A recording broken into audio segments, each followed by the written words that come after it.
Hey guys, and welcome to Gwent, the Witcher card game.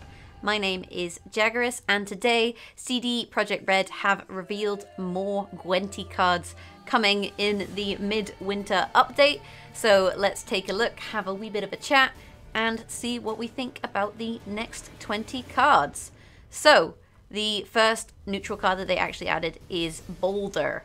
Special Organic. Deal 7 damage to an enemy and move it to the row above. If the row is full, destroy the enemy instead. So this continues to hint at that whole row filling thing that was already hinted at with the Peasant Militia, which fills a row with peasants. So this tells us that row limits are more or less definitely coming. You can fill a row, and you can use this to kill a unit if a row is filled. Now what is interesting is that we have Peasant Militia. This fills a row with peasants, but it doesn't actually currently say whether you can use it on your opponent's rows, because if you could actually fill your opponent's rows for them, you could then synergize this with Boulder in order to kill units. Obviously, it depends how many peasants this would give your opponent, but let's say your opponent has already played a bunch of units on a row. If you then only need a few peasants to fill it, these two cards could synergize quite nicely together. What's also interesting about this card, though, is you have to wonder how this works on the back row, because obviously you can't move units any further than the back. So potentially, for units placed on the back row, Boulder would only deal 7 damage to them. Thus, it seems to be that at the moment, because all of the effects that we're seeing are moving units back in general, so you have effects that move units to a specific row and effects that move units back. There aren't very many effects that move units forward, if any, that I can think of, but specifically say move forward. In which case, positioning units on the back row is giving yourself an advantage. So it'll be intriguing to see how this card takes effect and maybe how it would fit into decks such as, say, movement decks. That's kind of one of the situations it might be useful in. Next up we have Spear, which is an item card. Deal damage equal to the base power of a bronze or silver unit in your hand. Now, currently I feel like this card is kind of boring. You know, dealing damage equal to the base power of a unit. Like, yes, there are some strong units. For example, Manticore. Actually, Manticore. Yeah, Manticore's a silver, so you could use this with Manticore. But typically, you're not holding on to Manticore, you're wanting to eat it with Giant Toad, and typically, you know, dealing damage to one unit, it's useful, but usually, you know, you can deal decent amounts of damage with a body attached with other cards, and because this doesn't have a body attached, I don't think it's enough. The one thing that might give it the edge is that it's an item card, so if you have cards that specifically draw or play items, then this provides synergy there, but again, you still have to have a unit in your hand. And if you don't have a bronze unit in your hand, then this is a dead card. So I feel like the situations where it's good are very niche, so it's not likely to see a lot of play. Moving on, the next new card revealed is Stragobor, Mage, 10 Strength. Truce. Each player draws a unit and sets its power to 1. So I don't know if Truce is something that triggers exactly, but I'm assuming when you play this, you both draw a card and then it sets its power to 1. And this is useful if you know what kind of units are left in your deck. So if you're happening to be drawing, say, a Vicavaro Medic or a Priestess of Freya, then this can be good. But if you happen to have strong units in your deck, this could mess up your opponent. So kind of a little bit situational. Also, it gives you draw, and draw is useful in some decks, such as the Axeman deck. Axeman and Great Swords, for example, when you want to have long turns, Stragobor is good. In movement decks or decks which run weather, Stragobor could be good just for that extra turn. Because there's never really going to be a downside to this. You know, even if you draw a card and get only 1 point, it's still giving you that extra turn. So you could just use it for that. Also, assuming that these cards are ordered by strength, what this tells us is that there's another 9 or 10 strength silver card to come. Next up in the neutral set, we actually have Uma's Curse, Spell Cursed Special. So this is a cursed card, which means anything that maybe targets draws gold cursed cards, you could draw Uma's Curse. Spawn a gold unit and transform into it. So spawn, CDPR have officially said, means you get 3 cards within a category, and then you get a choice. And this is any gold unit they've said in the game. So across factions, you can spawn any gold unit and transform into it. So intriguing, very kind of random, I guess. People have been talking about RNG a lot. I'll talk about that in a separate video, but this then adds, you know, that element of chance into the game, and I think that will make the game kind of more engaging. But, you know, a lot of people are saying this is giving you anything from anything, so it could be great and it could be terrible. And that's kind of the risk that you take when you run cards like this, and it'll be intriguing to see how this card comes into effect, and whether it sees, say, tournament play, for example, because that could be very intriguing, but also potentially quite bad. So next up we have another werewolf, and that is the alpha werewolf. So previously we got regular werewolves, now we got the alpha werewolf. Spawn a wolf on either side if played into moonlight. So those wolves are the 1 strength kind of rabid wolves that you see from Woodland Spirit, for example. So this is giving you 12 points of power if played in moonlight. So moonlight is something that we haven't yet found out about, but is likely to be, I would say, a boon, a positive row effect. So it gives you extra bodies on the board, and that could be useful in Swarm. It's another cursed unit, and we're actually seeing a lot of cursed cards coming into the game with this next patch. So it'll be intriguing to see how this curse tag affects this card, and the kind of ways that it's implemented. And, you know, CDPR have said that all werewolves are obviously cursed cards, so we're kind of expecting that with this new kind of Moonlight set coming in. And it's going to be really cool to see how that archetype works out. Next up, we have this terrifying card here, Parasite. Organic special. Choose one. Deal 12 damage to an enemy or boost an ally by 12. So you can damage or you can boost. And it obviously depends on whether you play Parasite onto a friendly unit or an unfriendly unit. Although, to be honest, looking at this art, you know, this Parasite does not look like a very friendly unit. And like, you know, if your teammate was like, oh, hey there, Jaggerous, don't mind me, just putting a bug in your eye, it'll make you stronger. Like, I'm not really sold on it. But interesting card, maybe a little bit boring. I'm wondering what situations having a 12 strength boost is going to be useful. Especially when that then opens you up to things like Igni and Scorch. I'm just wondering exactly how that is ever going to be a useful effect. Especially given some of the other silvers in the game, this maybe feels like a little bit underwhelming, despite the fact that the art is terrifying. And last but not least, within monsters, we have Brewess Ritual. So we've got Brewess Ritual, Weavess Incantation, which means I think we're going to get Wispus something as one of these gold cards. It's clearly going with that Crone's theme. And as you can see, this is a relict and a mage. Resurrect 2 bronze Death Wish units. And bear in mind, you know, Weavess Incantation strengthens all allied relics by 2. So this would strengthen the ritual, the Brewess Ritual. But ultimately, this is clearly a Death Wish archetype. And maybe it will make cards like Cyclops, which kill your units, more viable because you can then kill a unit and bring it back. The issue with Death Wish, though, I find is at the moment there aren't really enough good cards with the Death Wish tag.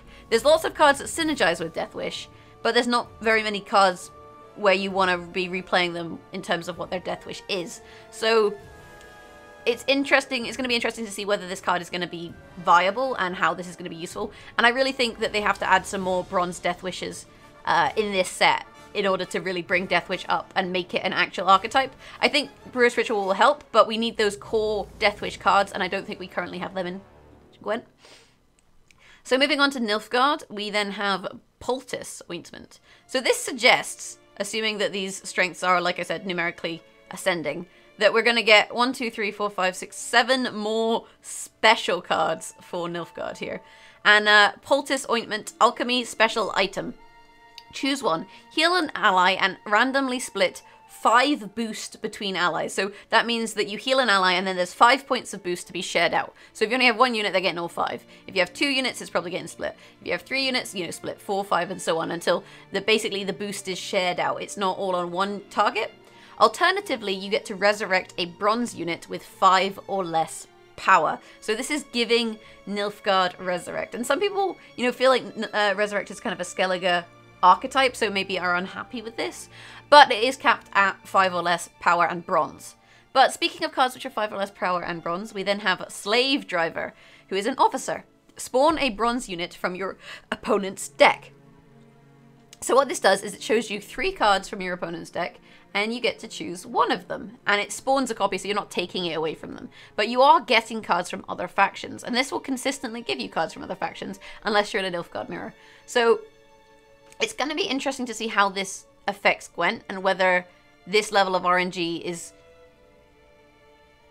not so random that it doesn't see play on the ladder. Because these kind of random effects can be really fun in, say, casual, or in maybe a new game mode. But in ranked, you know, this is very, very broad.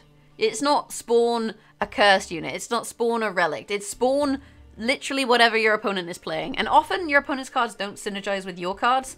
So although you're getting this 3 strength body and it can be resurrected with Poultice / Ointment, I'm just wondering exactly how this is going to see play. So moving on, we then have the lovely Yennefer Tremors. And this is actually not a neutral card. This is a Nilfgaard card. So if you want to play all of the Yennifers, then you're going to have to be making a Nilfgaard deck. So when I make my Yennefer deck, I guess it's going to be Nilfgaard. Yennefer, Tremors, Mage, Adrian, whatever. Spawn the last bronze or silver spell that you played. So this is more targeted than this, right? You can kind of think about how you want to play this. And you can use this with, obviously, the newly added. Actually, no, these are special cards, so they're not spells.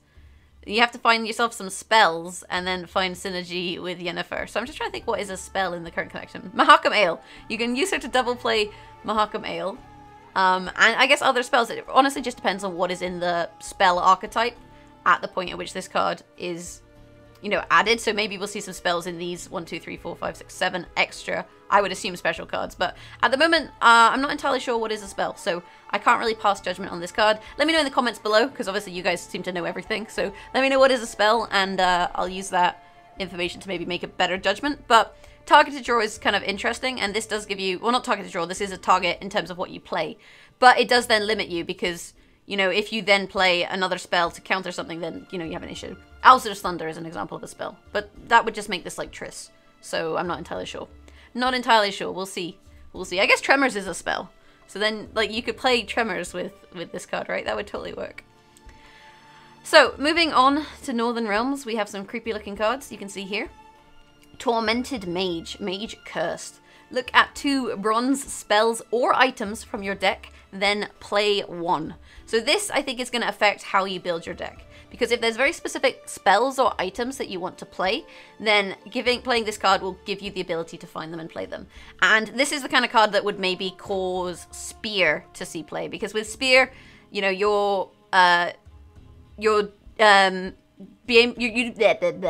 be able to target draw this. And so maybe this gives it, you know, more strength in that it's thinning and there's an extra 2 points applied. But honestly, you know, 2 points isn't very many. So I think it's a little bit risky. With that said, this is a cursed unit, and Damned Sorceress is also a cursed unit. If there is a cursed unit on this unit's row, deal 7 damage. So these two synergize together in their curse synergy, as does the lovely Vincent, who we saw last week. And if you do that, you then have a, 11-point card with damage. So Damned Sorceress, it's interesting to see how this cursed synergy is going to work, and clearly cursed seems to be branching out from Skellige into other decks. So we're going to have to kind of wait and see how that works. Next up, we have the lovely Hubert Redsch, who is a vampire. This is actually a spoiler for Witcher 3. I apologize. And you can see him there checking out Priscilla's butt.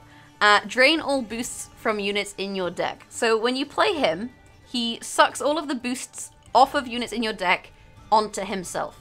So with Full Test in round 1, he's fantastic. That's going to be a huge number of points. You know, once you've played all of those boosted units, not so many points. However, he does also then synergize with, say, the Dandelion. He synergizes with Dandelion in that Dandelion can buff units in your deck. So you could use Dandelion to buff units in your deck and then suck those boosts off him with Hubert. There may be synergy with the Blue Stripe Scouts, but arguably Blue Stripe Scouts, you play them, so you're playing units and denying him value by playing units, but that does also boost units in your deck. So it honestly depends a little bit on the deck building, and there may be kind of niche decks where the kind of situation where draining boost later can be made beneficial, such as including cards maybe like Dandelion. This is an inadvertent buff to Dandelion, because then you can find those boosts. So we'll kind of have to wait and see how exactly Hubert is played, but this is definitely a powerful card for sure. Next up, we have Kian, Cursed Witcher. Poor Kian, he's not having a great day. Spawn bronze or silver alchemy card, or spawn a bronze or silver item. So again, this is a choice of 3. And you have the option to go for alchemy cards, and you have the option to go for silver items. And again, this is much more tailored, right? This is a tailored card in that you don't just have a choice of everything. Whereas cards like Uma, it's every gold card in the game. Cards like Slave Driver, it's whatever's in your opponent's deck. Whereas here, at least you kind of know what you're getting.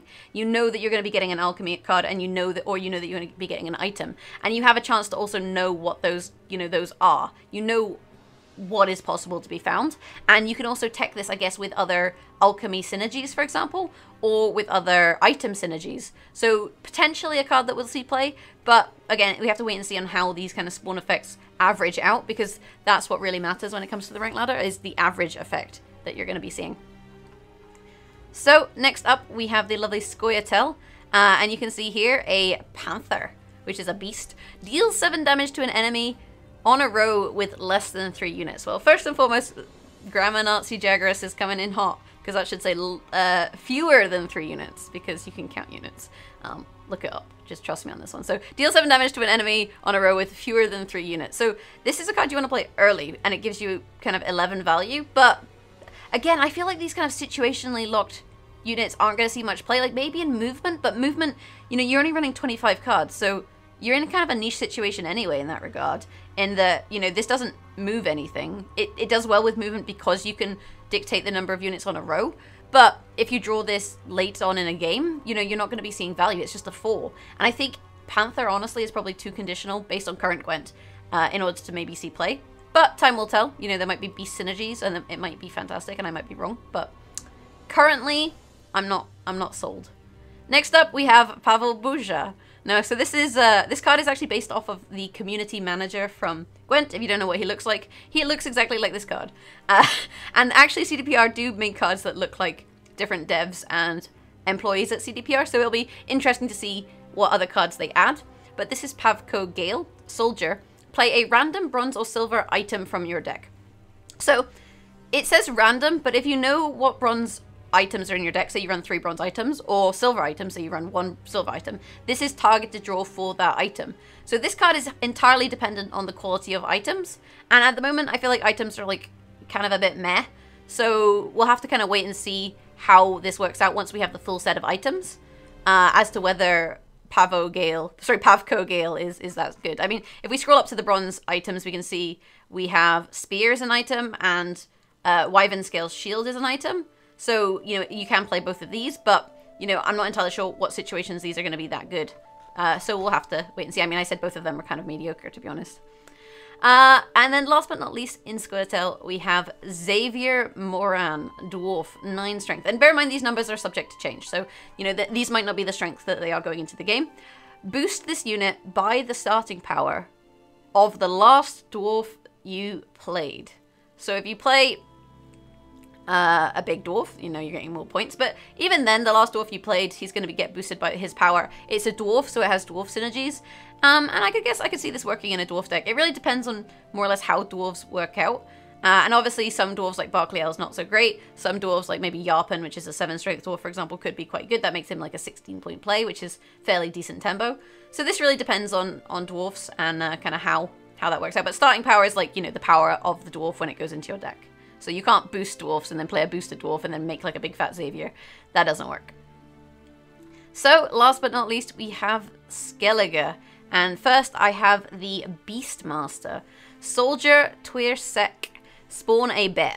So it's an 11 strength bear, similar to the bear spawned by Bloodcurdling Roar, for example.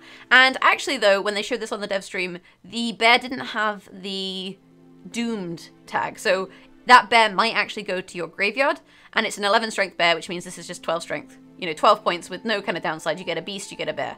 And bear in mind that you can resurrect a bronze beast with Bone Talisman. So you could use this to generate a bunch of bears in your deck, which you can then resurrect with Bone Talisman. And then maybe, for example, we could have like a Ceres Morkvarg Olgierd deck, which runs lots of bears. So it runs Beastmasters and it runs Berserkers, so that you can generate all of those bears in your graveyard, and then using Priestess of Freya's and Bone Talisman, which by the way is an item, you could then target res all of those bears and have consistent kind of 11 and 12 point reses, and then maybe there's some sort of beast synergy as well. I'm not entirely sure, but ultimately this is interesting. And again, this suggests that, you know, we're not going to see too many units, especially like high strength bronze units coming out of Skellige. We're probably seeing more special cards, and indeed this patch, well, Scoia'tael doesn't seem so geared towards special cards, but you can see, assuming that the power, these are arranged by power, we're getting a lot of special cards in Northern Realms, loads of special cards in Nilfgaard, maybe not so many special cards in Monsters, but I think a decent number of special cards are being added to the game, so that's something just to be, aware of. Next up, we have Ornamental Sword item. Spawn a Skellige soldier and strengthen it by 3. So you get a choice of 3 soldiers and then it gets strengthened by 3. So strengthening, if you're running a strengthening deck, this might be good. It really depends on the soldier that you get. Admittedly, you get a choice of 3. And again, this is one of those cards where you have to kind of sit down and look at all the soldiers and decide whether or not this is going to be a useful effect consistently. You know, same as Yennefer Tremors. It really depends in terms of how useful this card will be. I'm not sure. Honestly, this one is like, I'm kind of, you know, reserving judgment until it's been played around with. And then maybe you could make a decision. Saying that, this guy's a soldier. You could get a Beastmaster. So last but not least, we have Ulfheiden. Ulfheiden, I'm probably saying this wrong.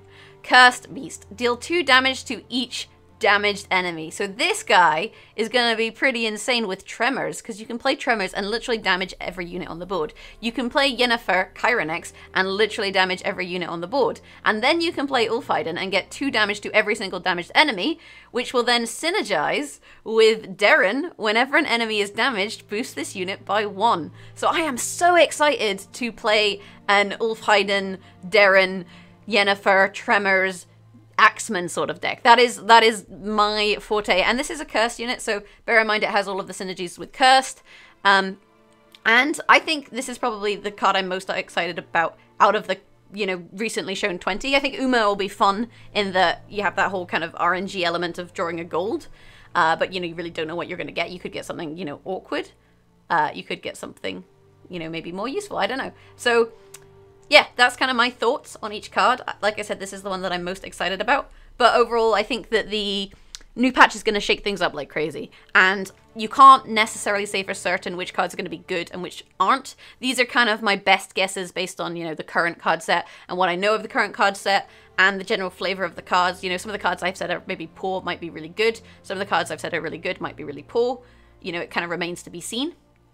But yeah, let me know what you guys think in the comments below. Which is your favorite art, for example? Which is your favorite effect? What archetype are you most excited for? You know, you're looking forward to maybe items? Are you looking forward to dwarves? You know, it could be that you're really excited about Moonlight and kind of this kind of werewolf deck. Or maybe, you know, you want to see how Death Wish comes out. Let me know in the comments below.